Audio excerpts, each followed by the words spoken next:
Coming up next on the J. Rao Show. I still have a dream.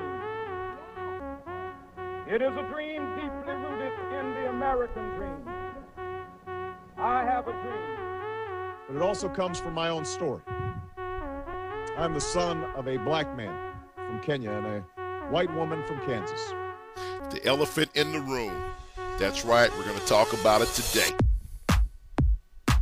Let me ask you one question. Oh, you asked me a question. Okay. Are you anti-Semitic? Not at all. Okay.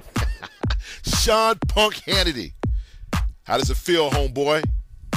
Your father was Muslim, and he's a Christian. Yes, but he's still got Muslim in him. And when that woman said to him tonight, well, you know, he's an Arab or something, McCain had to respond. He had to say he's not dangerous. But who planted the idea that he was dangerous? The McCain. I know you're supposed to respect your elders, but damn, she's dumb. Hey, grandkids, come help your grandma. Plus, I got a letter in the mail. It was that 401k statement. Damn, it's personal because now it's hitting the house. T.O. Get your popcorn ready. The J. Rao Show starts now. Boom! You never know. That's the point.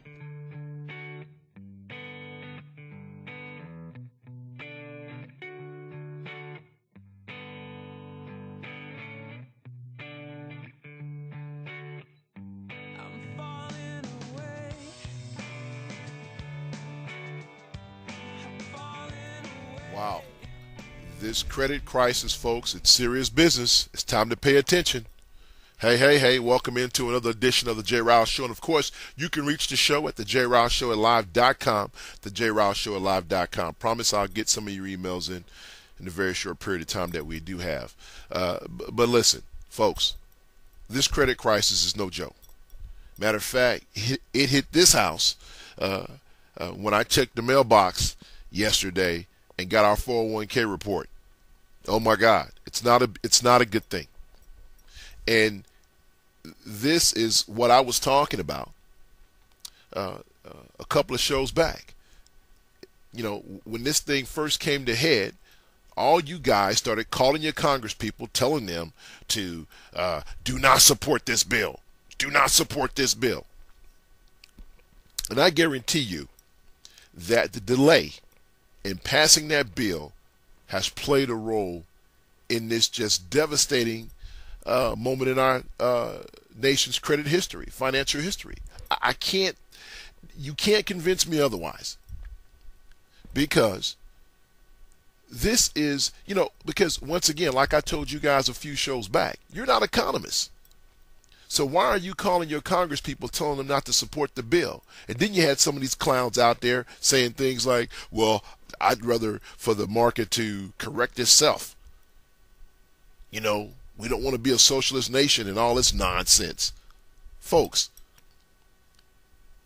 the criteria, in my opinion, of being a leader, because the United States of America, we're the leader of the world. So what do? If you see a crisis, you take it on. This is what I used to tell folks who worked for me. One of the things that you have to be able to do is that you have to run the business. You can't allow the business to run you. In other words, you have to be able to preempt things like this. You have to be able to see in the future and say, okay, how do I avoid this situation? It's like trying to change a flat on a moving car. You cannot allow the credit crisis. You cannot allow a business to run you. You have to run it. And when you get into the position of trying to run the business or trying to, it's like, you become a fire person. Now you're trying to put fires out. We need to do things called prevention. Now, it's too late to talk about that because we are in the middle of this nonsense. But this president, President Bush, will go down in history, I think, as the worst U.S. American president that we've ever had.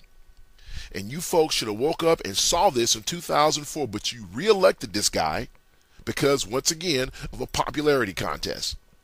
He's a guy you can sit down and drink a beer with. Listen, I don't want a friend in the White House. I want someone who knows what they're doing. I want someone who can analyze problems. I want someone who can make intelligent decisions when the time is needed. You know, the guy I sit next to at the bar to drink a beer with is a cool cat, but that's not who I want running my country. TheJRShowAlive.com. And so now you're at a point in history where you can, you know, fix a right, so to speak, in my opinion, anyway. You can vote. You can bring a ticket into power that I think have clear and concise and precise of ways of trying to get us through this nonsense versus a ticket who are full of gimmicks. Okay? Gimmicks. Yeah, I said it, gimmicks. I'm going to suspend my campaign to return to Washington to fix the bill, which, you know, you didn't fix. And according to you at that time, you will not resume campaign operations until the problem has been taken care of, which you lied about that. You pick someone who does not have a clue in regards to being a vice presidential candidate, as far as being the vice president of the United States. You know, and people get upset. Women get upset when I say that. But listen, folks, it's not the fact that I have a problem with her being a woman. I've said this before on this show. I would prefer to work for a woman.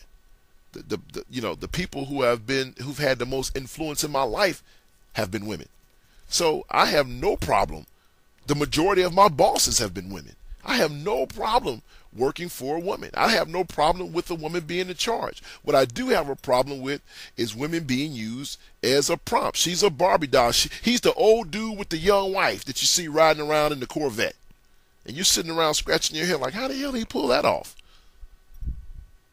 She's a tenderoni. This is what people want. She's eye candy. There's no substance behind Sarah Palin. Now, she's fine as hell. TheJRShowAlive.com. But there's no substance behind her whatsoever. And you can't convince me that he picked her for any other reason besides that. You know, there was a very, some of you guys may remember this. Because not only, one of the things they talk about is that, her support amongst men is high. Duh. Dudes like hotties. Well, what do you think? You had some of these guys. Matter of fact, you had reporters talking about her winking at them and ooh, I sit up a little straighter and all this old bull crap. Come on, folks. Men, you can't trust us when it comes to these types of decisions. No. Because it's like, look, we think with, we have, I can't say that, but you know where I'm going. We think with, we think with that head that holds our baseball caps. At least we'd like to think that we do, but unfortunately we don't. But listen, some of you people may have seen this. They did a show on, I want to say it was on 60 Minutes, and what they did was they took two females, one who was incredibly fine. I mean, when I say she was fine. Tell you what, are we running out of we're running out of time. We're running out of time for this first segment. I'll pick this up during the next segment. Keep it right here. Get your emails in. Love to hear from you. The J. Ralph Show in full effect. All right. All right. You gotta give me a second chance. All right.